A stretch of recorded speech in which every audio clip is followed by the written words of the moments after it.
In a gallop of thunder-hooved vicissitude, she swept through the race fields of circumstance, or, swaying, she tossed between her heights and deeps, uplifted or broken on time's incessant wheel.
Good morning.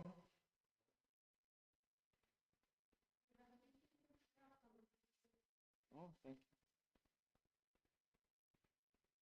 We're reading in Book 2, Canto 3. We've just begun going through. We're on page 116, line 26.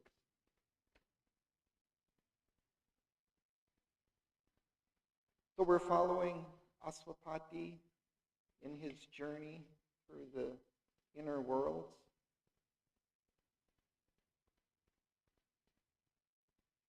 We were given an introduction to this hierarchy of worlds in Canto 1 of Book 2. And I would just like to read the beginning of that to remind us of the poise the station of consciousness in which Aswapati is seated as he experiences and travels through these worlds. So at the beginning of Canto 1, on page 95, it says, "Alone he moved, watched by the infinity around him and the unknowable above. All could be seen that shuns the mortal eye. All could be known the mind has never grasped. All could be done no mortal will can dare. A limitless movement filled a limitless peace." 95, just at the beginning of that canto. In a profound existence beyond earth, parent or kin to our ideas and dreams, where space is the vast experiment of the soul, in an immaterial substance linked to ours, in a deep open that are the universe of the unknown arose.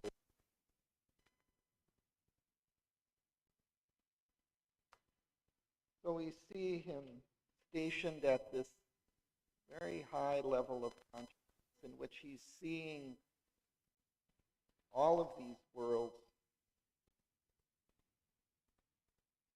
And then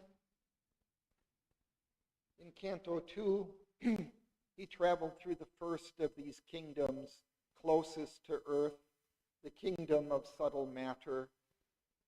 And we saw there that the primary principle of that kingdom was form and the beauty and harmony of form.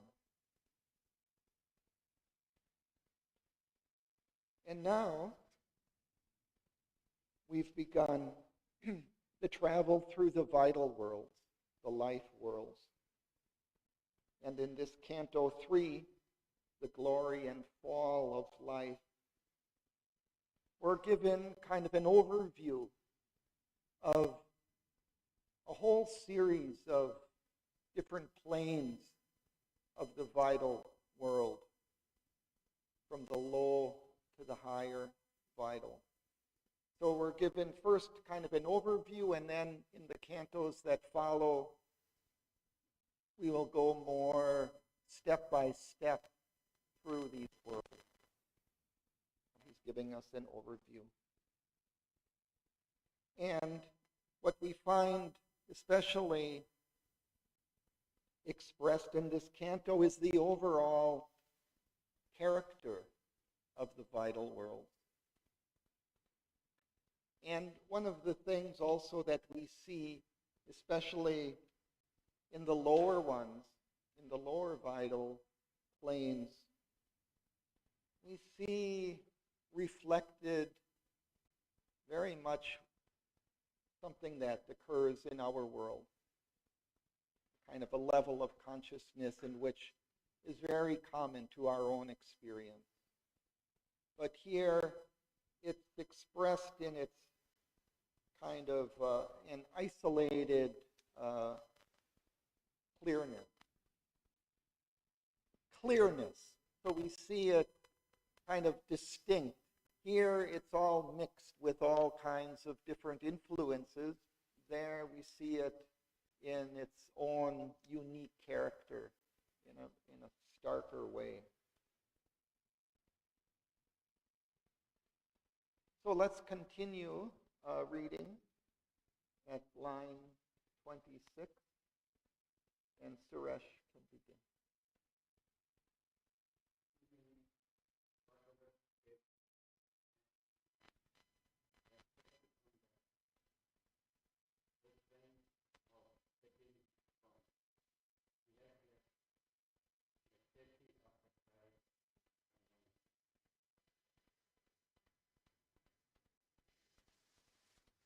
unshepherded?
This passage we get some observations of life world, the character of life that also we experience here.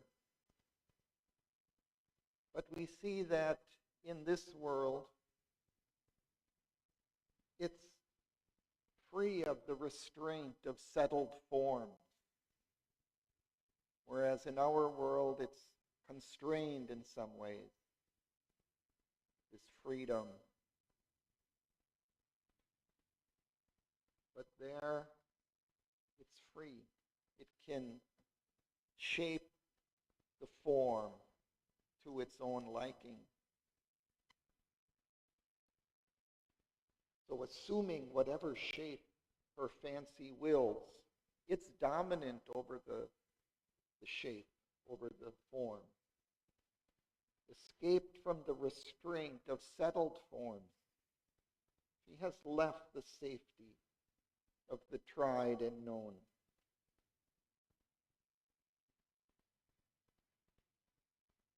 And also, it's unshepherded by fear that walks through time. It's unaccompanied by fear.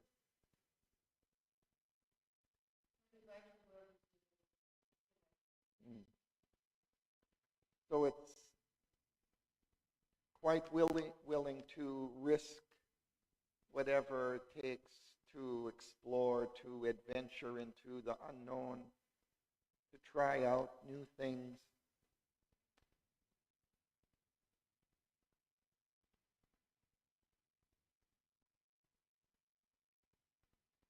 Undaunted by faith that dogs. Yeah, when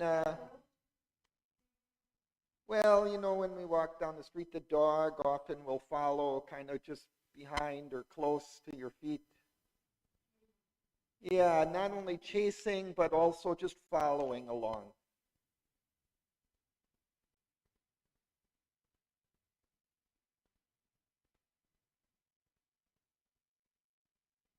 And chance that springs, she accepts disaster as a common risk.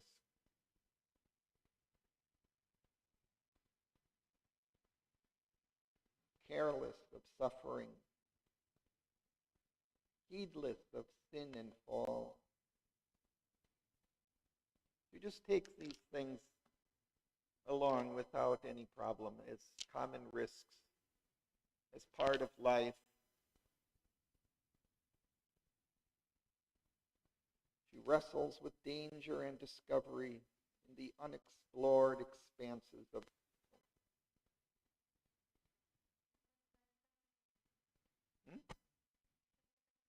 psychopathic. Mm.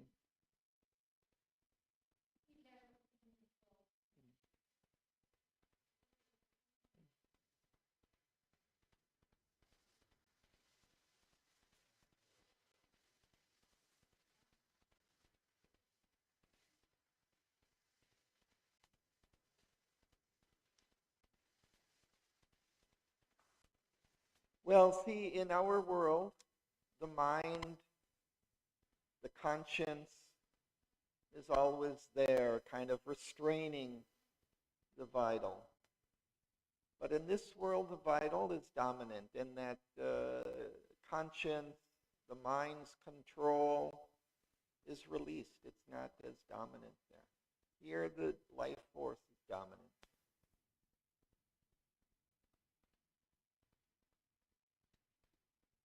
So that's part of that, isolation of this particular level of consciousness. We see it in its, power and its strength, unmixed, unrestrained by the different levels that we have here.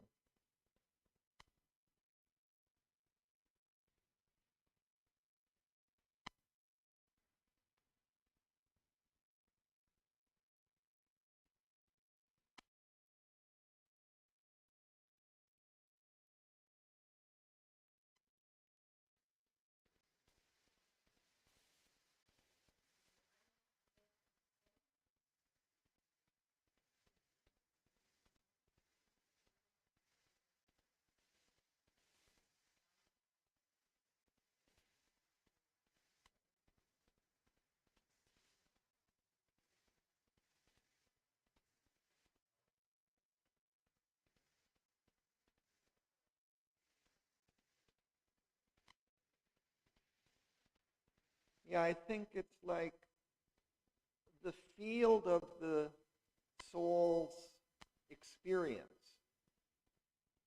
So here,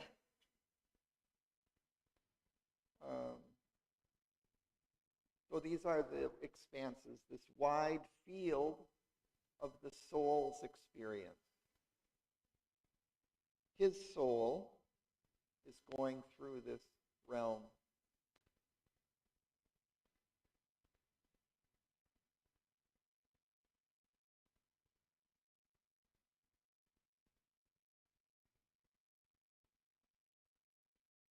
So, and we read the next sentence.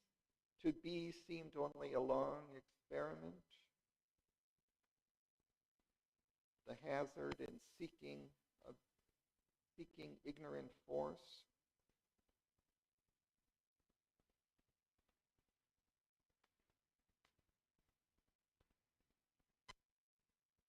That tries all truth and finding none supreme moves on, unsatisfied, unsure of its end. So that's another important characteristic of this kingdom, this realm of life. It's always seeking, always trying out new things, never satisfied with any that it finds, never stopping, always continuing its search for something else, for something more, but not really knowing where it's going without kind of a clear direction, just trying one thing after another.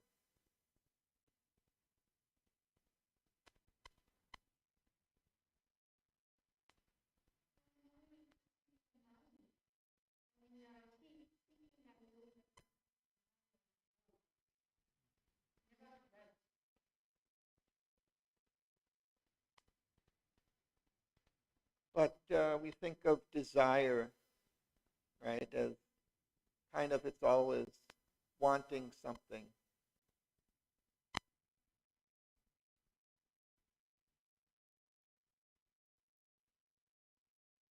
We continue, Nitya.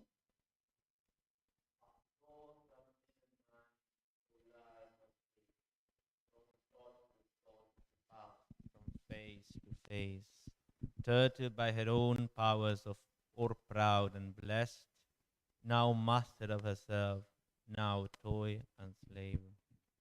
A huge inconsequence was her actions law, and as if all possibility must be drained, and anguish and bliss were pastimes of the heart.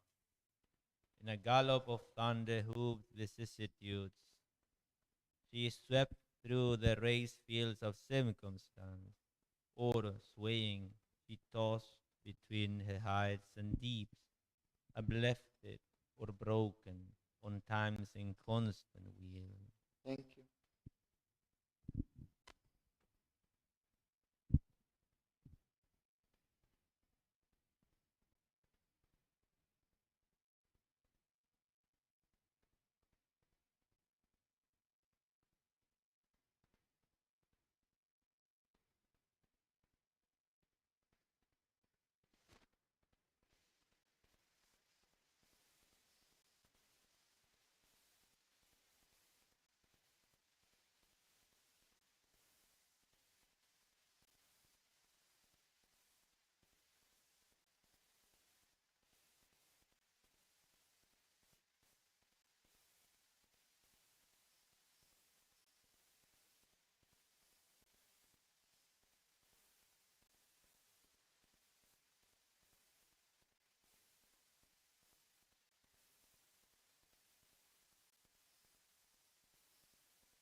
Here we see that this life force is accompanied by some aspect of mind, some inner mind.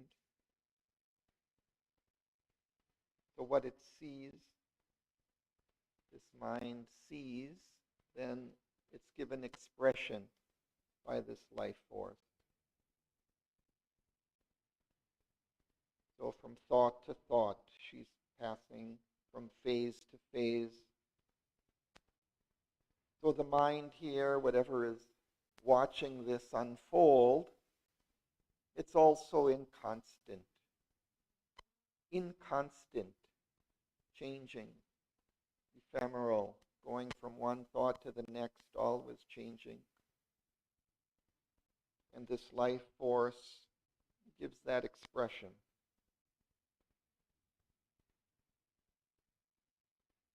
Going from high to low, tortured by her own powers, or proud and blessed, now master of herself, now toy and slave. Blessing, giving a blessing. She's blessed. So it could be spelled ED.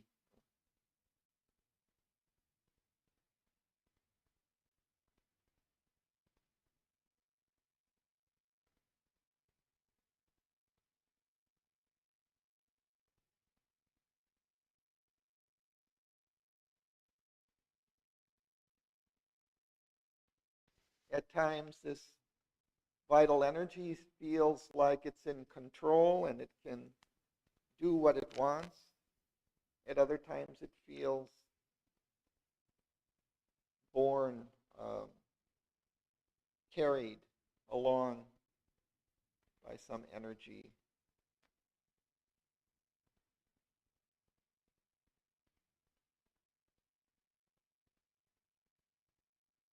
But this next sentence, I think, really gives a picture of its character. A huge inconsequence was her actions' law. as if all possibility must be drained, and anguish and bliss were pastimes of the heart.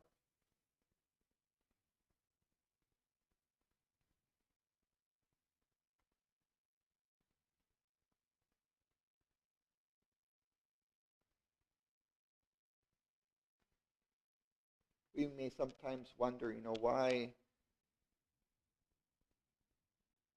we continue always with, these kind of same movements or that don't go anywhere. And we see here that there's this whole world kind of behind that giant kind of force that is moving in this way.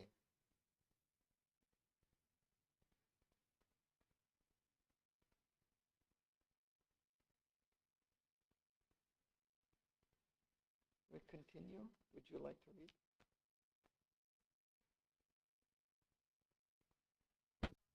Thunder-hoofed vicissitudes, she swept through the race fields of circumstance. Or swaying, she tossed between her heights and deeps, uplifted or broken on time's inconstant wheel. Should I read further? Yeah, Yeah. continue. Amid a tedious crawl of drab desires, she writhed, a worm mid worms in nature's mud. Then, Titan statured, took all earth for food, ambition the seas for robe, for crown the stars, and shouting strode from peak to giant peak, clamoring for worlds to conquer and to rule. Then, wantonly, enamored of sorrow's face, she plunged into the anguish of the depths, and wallowing, clung to her own misery. Thank you.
We see in this passage the title of this canto, The Glory and Fall of Life.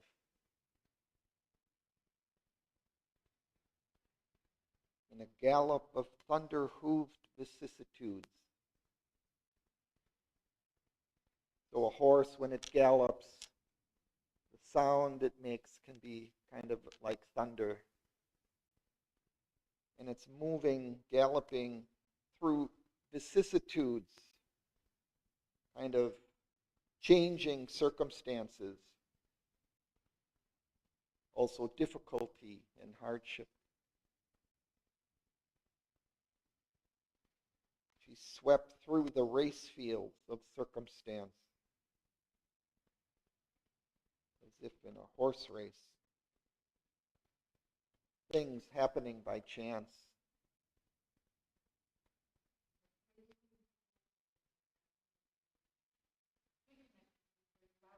Yeah, like a racetrack, horse racetrack. Or swaying, she tossed between her heights and deeps, uplifted or broken on time's inconstant wheel.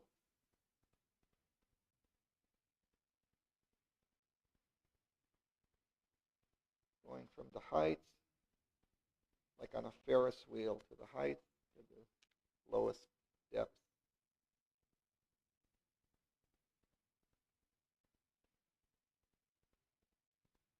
And then he gives us a kind of vivid picture of the types of experiences in which it moves amid a tedious crawl of drab desires.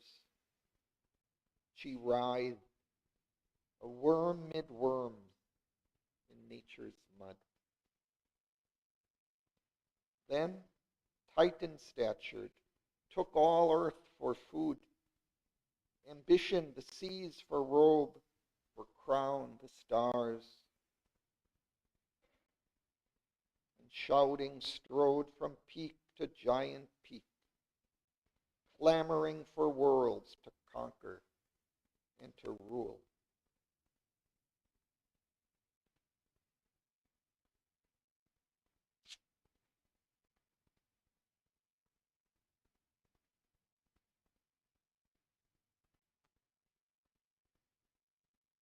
And then,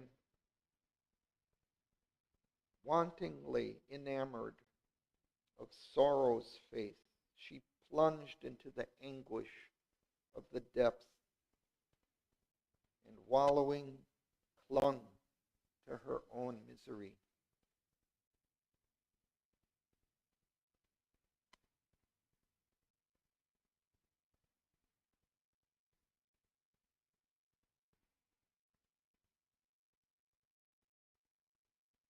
I continue.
Thank you.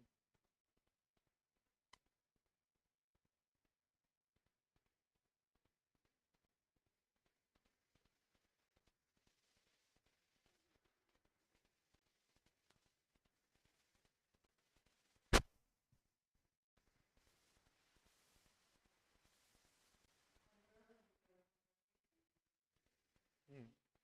Yeah.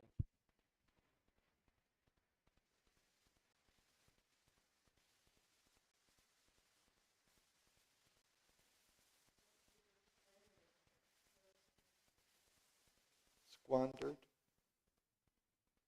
When you squander something, you kind of spend it carelessly.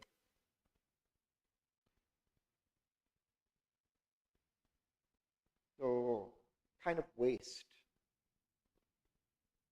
Waste money, you squander money. But she's squandering herself, also kind of just spending, wasting herself on kind of useless activities.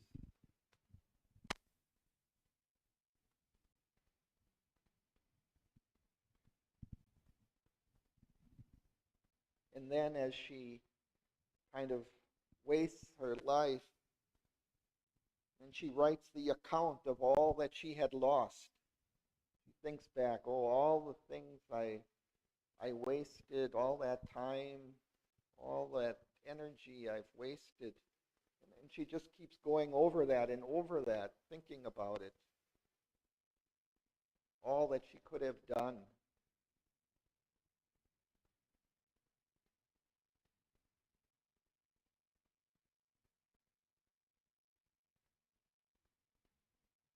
Or she sat with grief as with an ancient friend.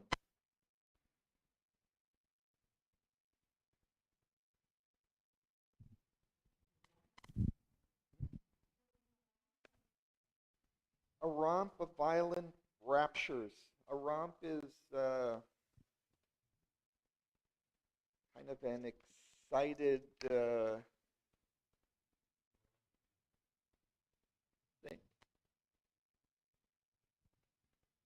kind of like a, I don't know, we used to have a romp, we used to call like the dance in our high school, it was called the romp. It's kind of just excited movement and play.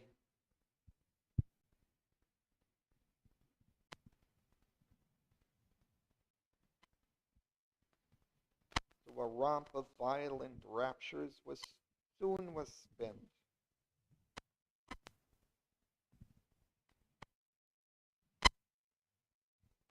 Or she lingered, tied to an inadequate joy,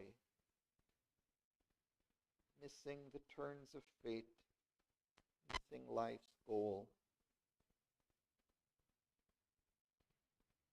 We see that each of these kinds of moods that are expressed here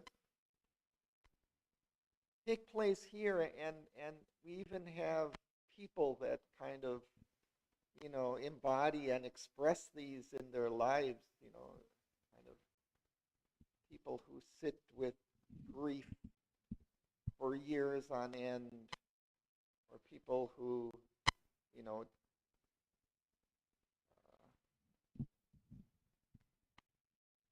think about all the problems of life that they've encountered and just keep going over those, don't move on. Or people that just live in the kind of a mild, tepid pleasure, but not really satisfying life. Kind of around over and over again, the same thing, which is pleasant enough, but doesn't really give a satisfaction. So a scene was planned for all her numberless moods, where each could be the law and way of life, but none could offer a pure felicity. Only a flickering zest they left behind. Kind of a keen enjoyment that soon dissipates. Or the fierce lust that brings a dead fatigue.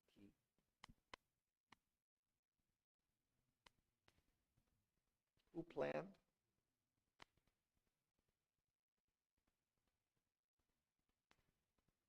Yeah, this life energy, I guess, or maybe this inner mind that watches this.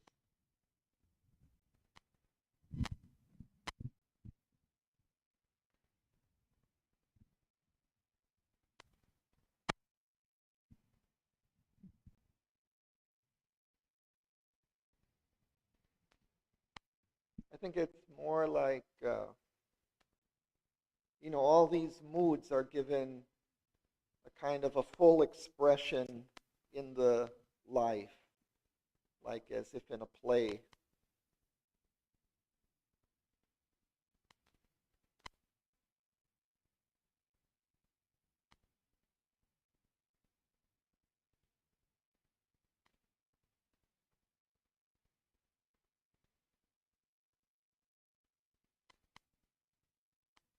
B, would you continue? Amid her swift, untold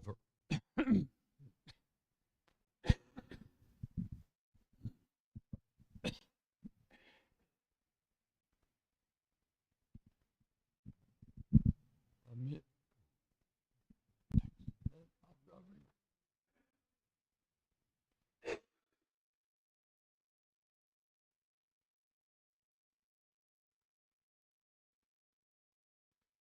Shall we come back to you?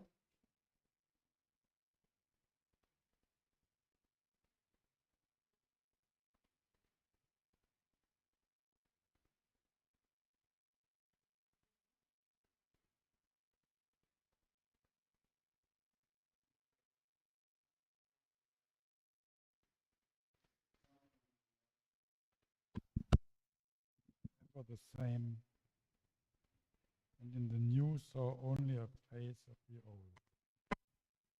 For every hour repeated All the rest and every change prolonged the same unease.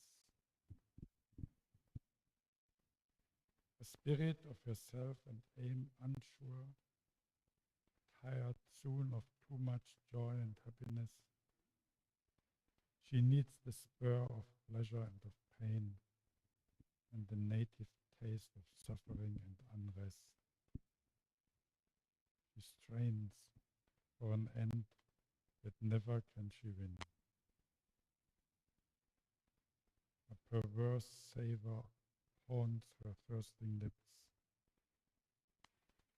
For the grief she weeps, which came from her own choice, for the pleasure yearns that racked with wounds her breast. Aspiring to heaven, she turns her steps towards hell. Chance she has chosen, and danger for playfellows. Fate's dreadful swing she has taken for cradle and seat. Yet pure and bright from the timeless was her birth. A lost world rapture lingers in her eyes. Her moods are faces of the infinite. Beauty and happiness are her native right, and endless bliss is her eternal home. Thank you.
More of this character of the life force, which is always changing and yet remaining in a way always the same, just kind of changing form, changing circumstances, but the character remains the same, something always searching but never finding, always dissatisfied,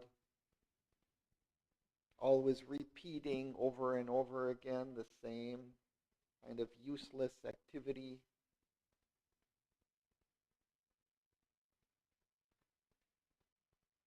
Something remained dissatisfied, ever the same, and in the new saw only a face of the old.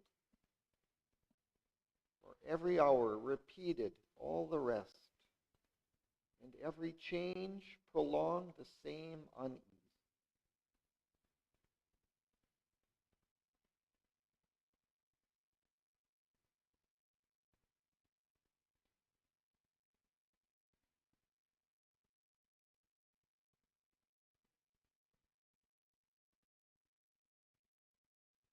Never even satisfied with happiness and joy, she turns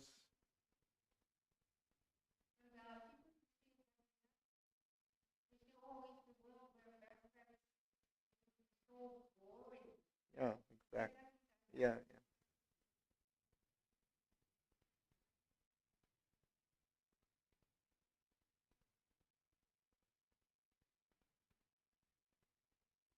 A perverse savor haunts her thirsting lips. Interesting line. Something she has a kind of a taste for pain and suffering that she enjoys. For the grief she weeps, which came from her own choice.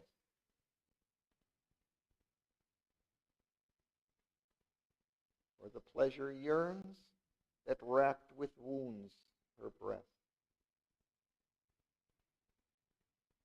Aspiring to heaven, she turns her steps towards hell.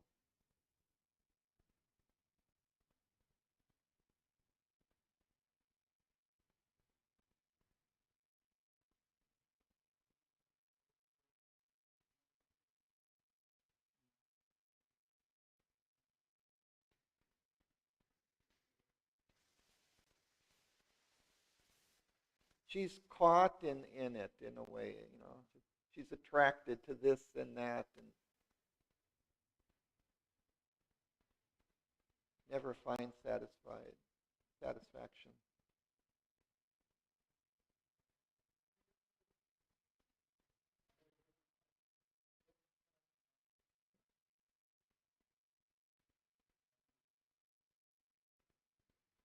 Yeah, maybe there's something behind that searching for some kind of truth, but it's an ignorant movement.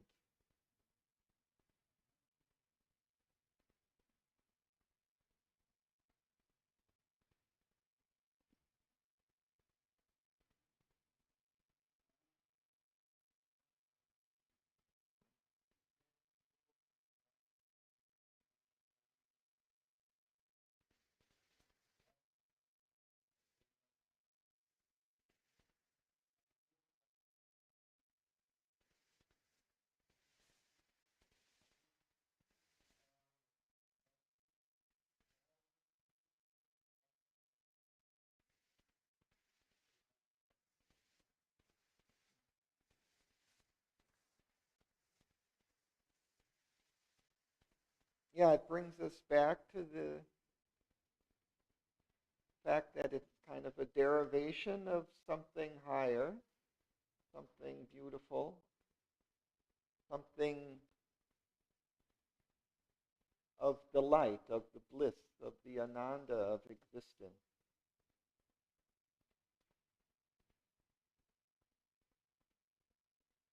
So it derives from that, but it's deviated in its ways.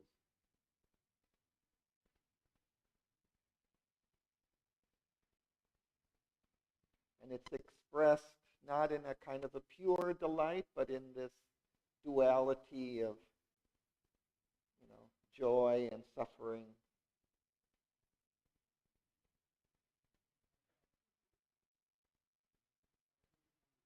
Searching for something.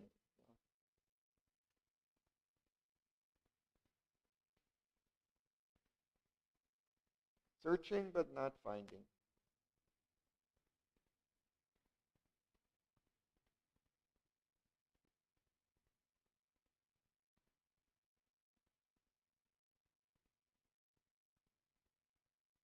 And then next we will see that there are also these higher worlds where that beauty and harmony and delight are expressed in some kind of fullness.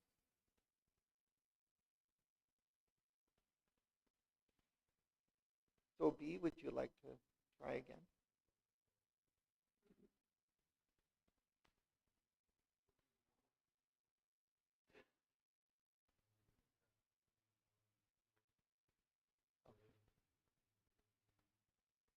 Okay. Why don't you get a drink? There's water.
So this continues from that last line of the last section.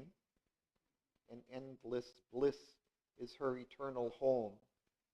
So this now revealed its antique face of joy.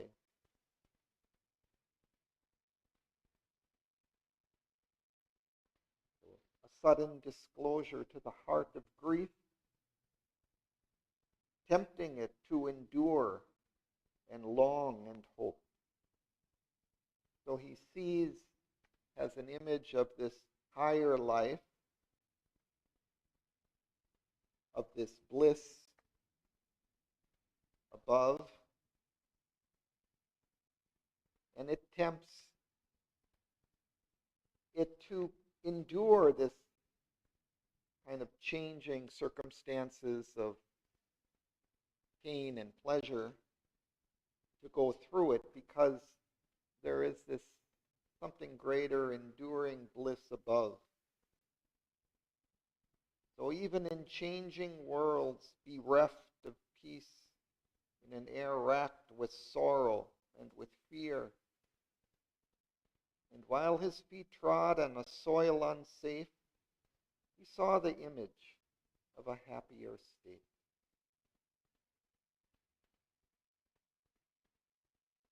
So even while he was going through all of these, this changing,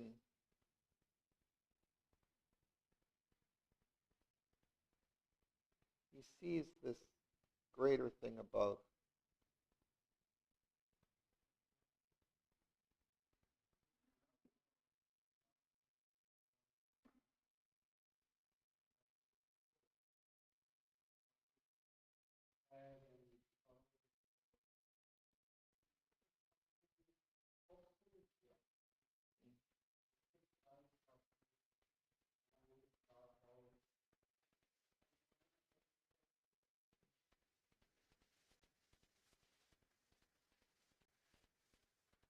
Yeah, he gives us a picture of life inconstant, always going from pleasure to pain to suffering to, but that's not the whole picture. And even from that realm, he can see this higher life, this greater possibility.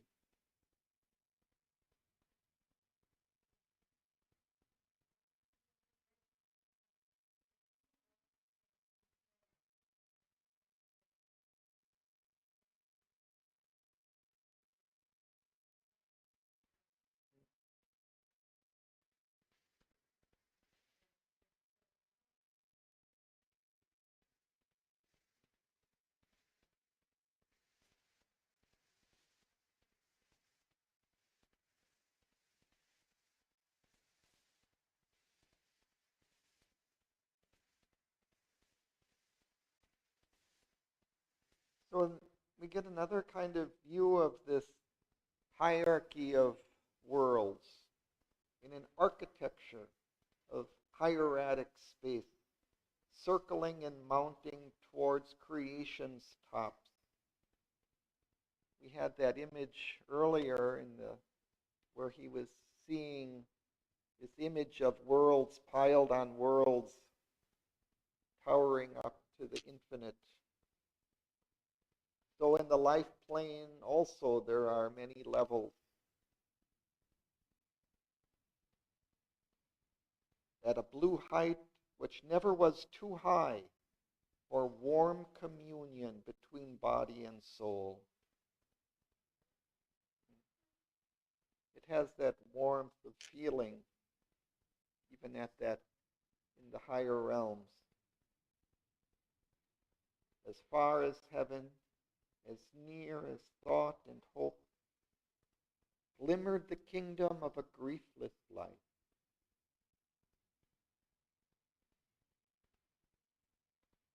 And then again, above him in a new celestial vault, other than the heavens beheld by mortal eyes, as on a fretted ceiling of the gods, an archipelago of laughter and fire swam stars apart in a rippled sea of sky.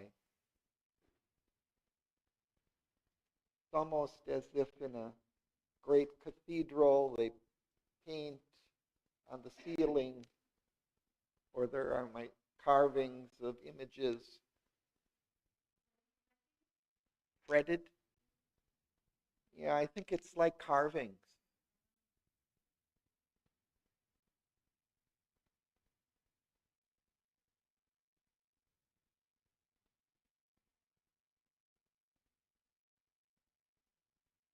An archipelago is an expanse of water with many islands, or a group of islands.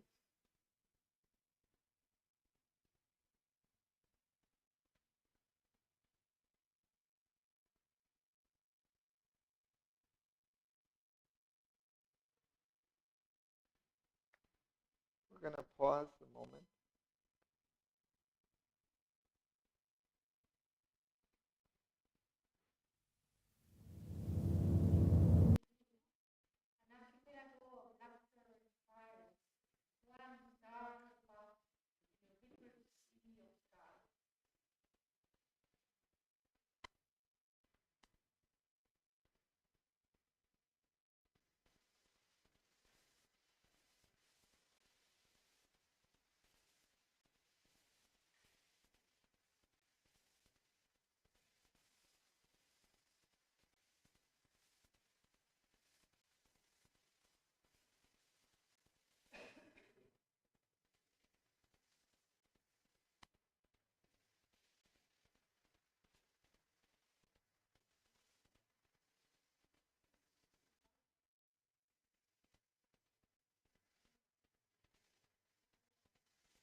Yeah, I think he's just giving an image here as if on the ceiling of the cathedral there is this image of life, of happiness and fire.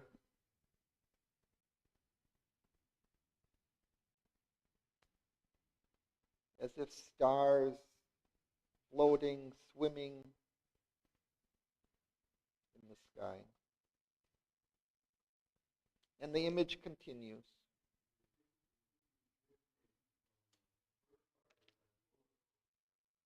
Yeah.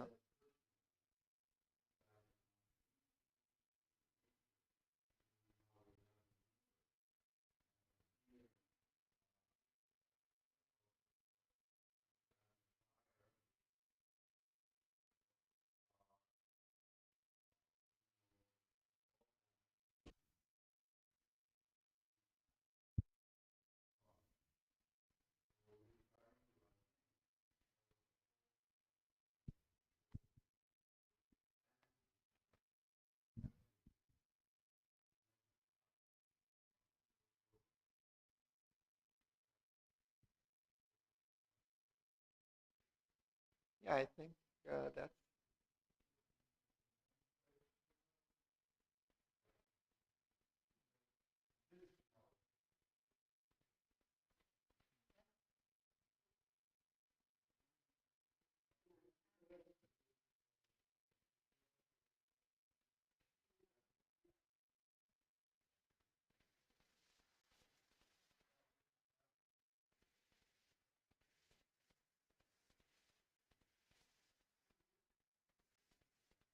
Well, he's experiencing this, but yeah, he's looking at all the life world, right? And he's taken us through this lower life world where things are swinging, like you say. And then it's as if he looks up and he sees these heavens above. And they're different in character. And now he's going to describe in greater detail. But at first, in his first glance upwards, it looks like a kind of a heaven painted up on the ceiling above. And it has variety of what you say. You know, this laughter of the gods and this these stars shining.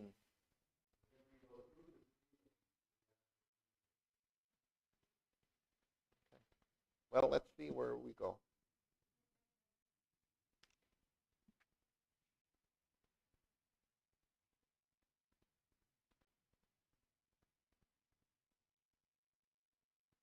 So,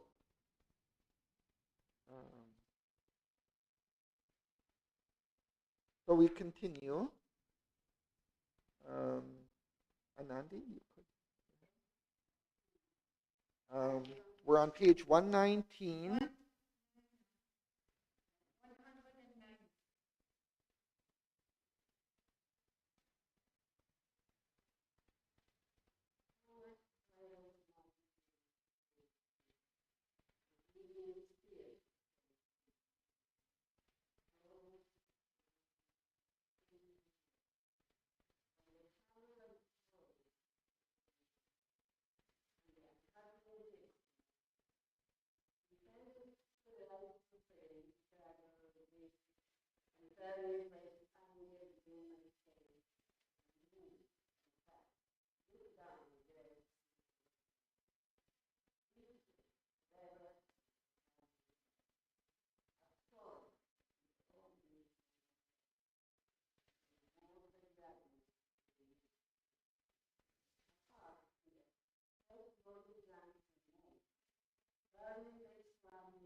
Thank you.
So again, he's as if looking up and seeing these worlds, heavens above, floating through distance like a symbol world.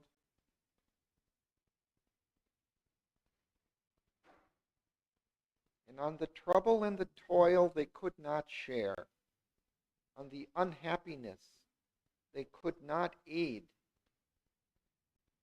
impervious to life's suffering, struggle, grief, untarnished by its anger, gloom, and hate,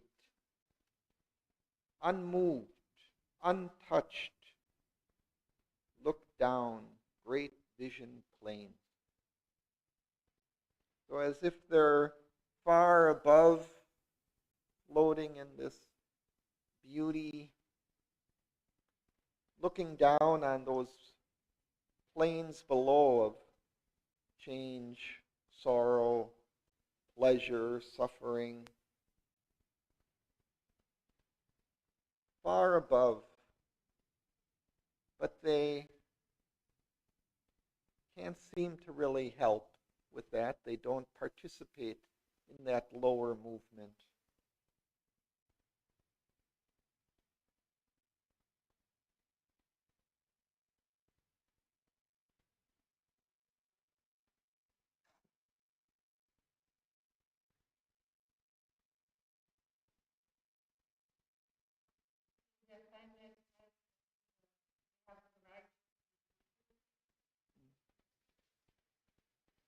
Blissful forever in their timeless right.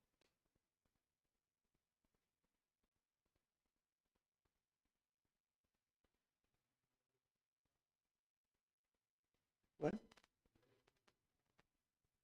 Relates to the stars?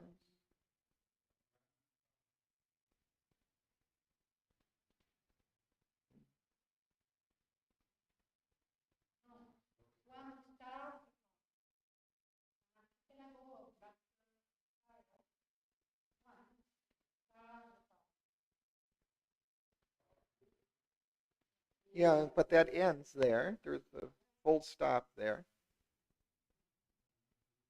And then it continues toward spiral, so it's again describing new images.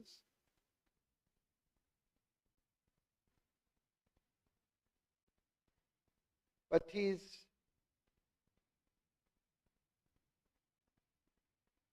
describing, like at the top, glimmered the kingdom of a griefless life, and he's using different images to express it, or in which it's embodied.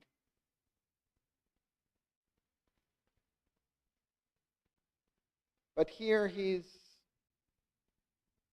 kind of emphasizing this remoteness from the lower spheres of life.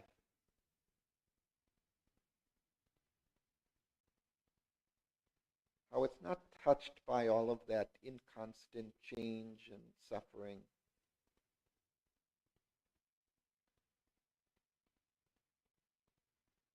Blissful forever in their timeless right.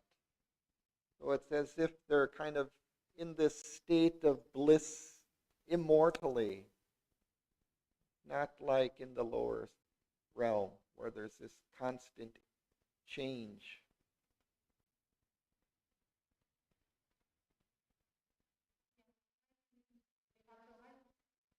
Yeah, it's the law of that place.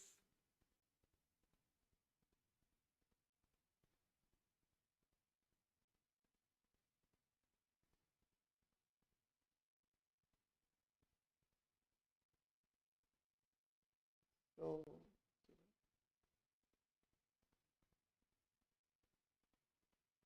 absorbed.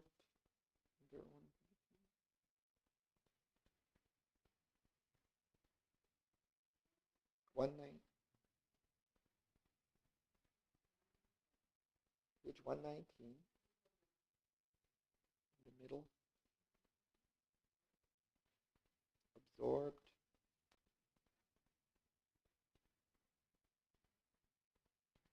Near the middle of the page, just above half. Absorbed.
Yeah, I was wondering about that. I didn't. I almost wanted to look it up in the Wikipedia to see when.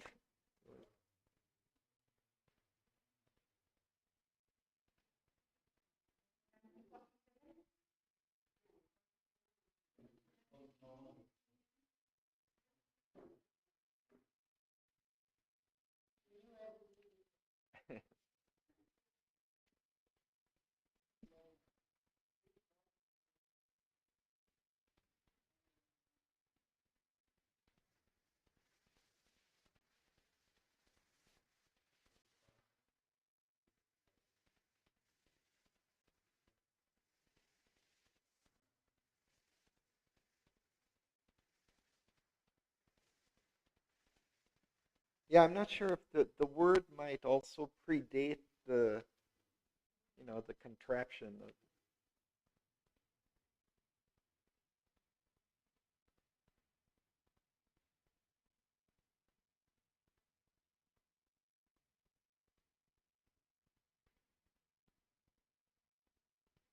But we get another image of these worlds that very high above, and they're not real clearly distinct or imaged. It's kind of, they're nebulous. It's like a nebula is like a cloud of gas that's floating in interstellar space. So they're high above. Burning, they swam in a vague, lucent haze, an everlasting refuge of dreamlight,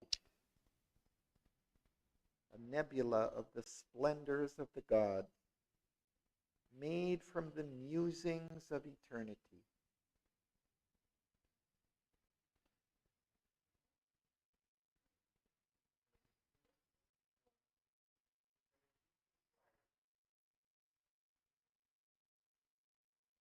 Mm.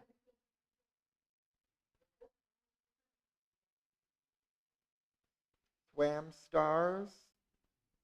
Yeah, no, I think it's similar meaning. Swimming, they swam. It's the past tense of swim. So it's a moving as if in water.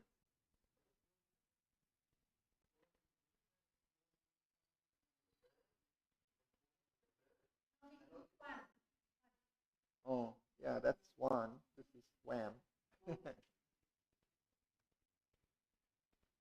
Swam is the past tense of swim, that you swim in water.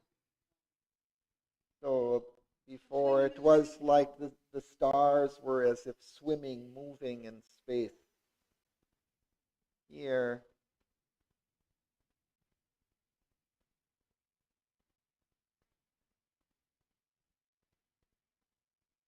he's just kind of speaking of these worlds as if swimming in a lucent haze.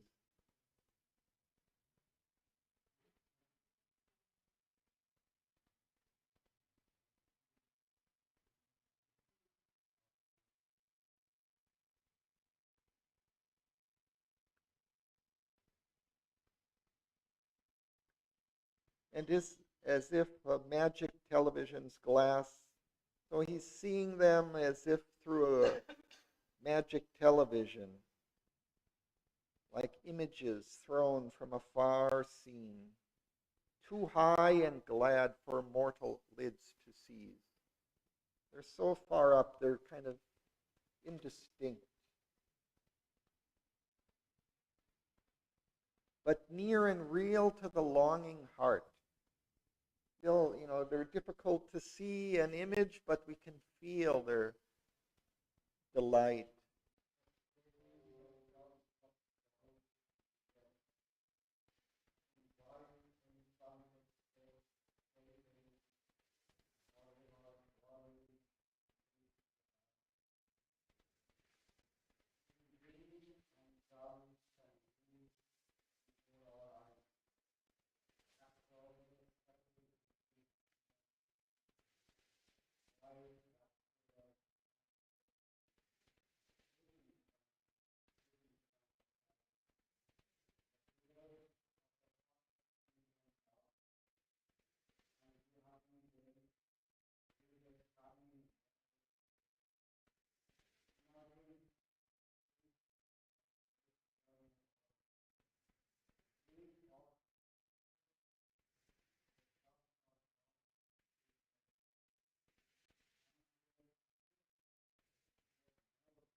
he suggests that although these kingdoms are too high above, too far for us to see or imagine, yet we can feel something of their delight, their love, and so that we can touch them maybe with that psychic sense within us.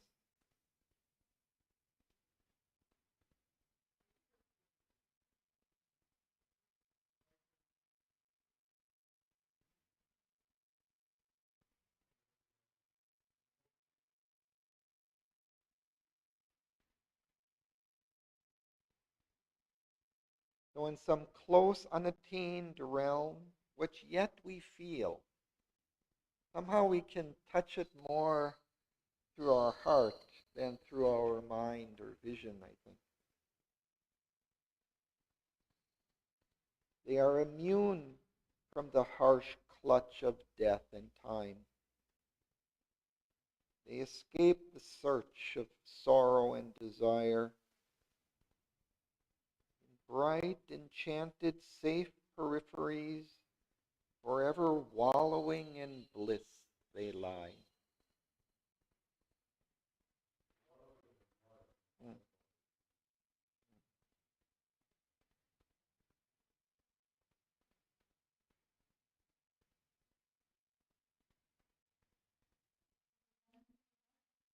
Just in the last line on the page. No, the wallowing in mud he referred to, I think, earlier. Yeah.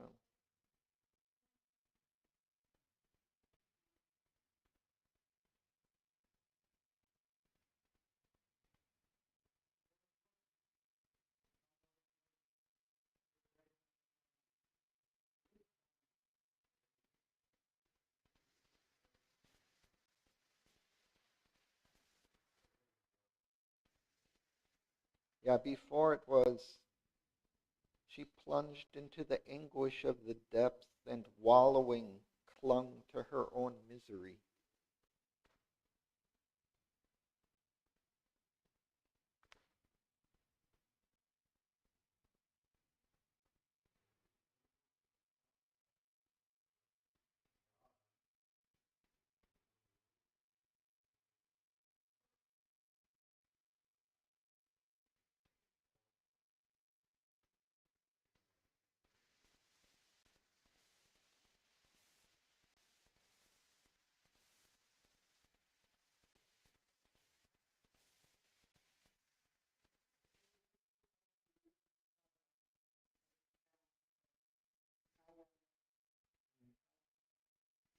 Yeah, calm heavens of imperishable light, illumined continents of violet peace, oceans and rivers of the mirth of God,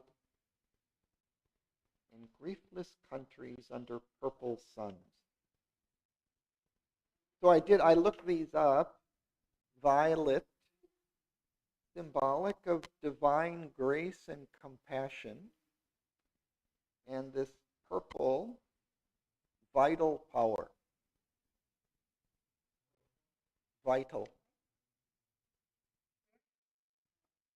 So I'm just giving Sri Aurobindo's interpretation of these colors, violet and purple. Well, these are in his letters on yoga.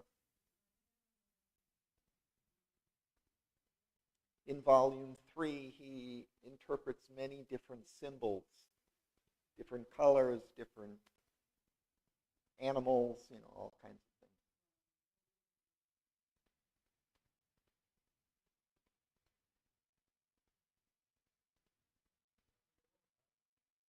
Violet, divine grace and compassion. So here it's a violet piece.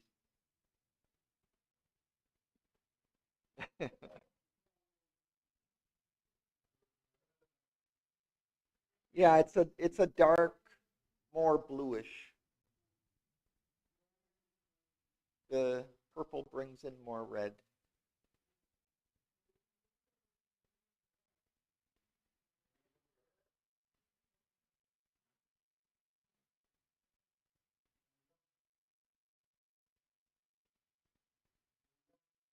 Brinjal, yeah, yeah.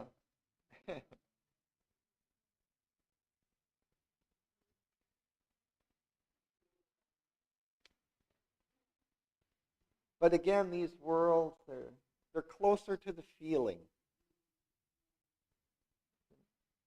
Touch them more through the psychic, through the heart. So we'll stop there for today.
In a gallop of thunder-hooved vicissitude, she swept through the race fields of circumstance, or, swaying, she tossed between her heights and deep, uplifted or broken on time's incessant wheel.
Thanks to Sri Aurobindo.